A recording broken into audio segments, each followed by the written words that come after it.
A father, just before he passed away, entrusted his belongings to a close friend, asking him to pass them on to his son. When Daniel received the items, he found an old, worn-out leather bag. Opening it, he was stunned to discover $200,000 in cash inside. Overjoyed, because he desperately needed the money, Daniel was about to celebrate his good fortune, but then he noticed a slip of paper tucked among the bills. Assuming it was a final message from his father, he unfolded it. The note instructed him to give all the money to someone else. Furious, Daniel couldn't believe it. He was determined to find out exactly who his father wanted the money to go to. The next day, following the address listed on the note, Daniel arrived at an apartment building. At Unit 58, he saw a woman and her son living there. He stayed hidden and quietly watched them from a distance. He convinced himself that the woman must have been his father's mistress. There was no other explanation he could accept. While watching, he saw the woman take a phone call. Her expression darkened. After hanging up, she tore a piece out of a newspaper and hurriedly left the apartment. Daniel quickly got into his car and followed her. She went into a nearby church, and Daniel slipped in behind her, sitting quietly in the back pew. Moments later, the woman stood at the front of the church and began reading from a newspaper obituary. It was about Daniel's father. It said he had died of cancer,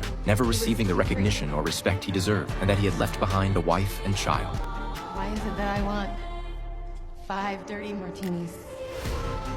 Woohoo! I didn't think the editors of the LA Times were going to put some dad was.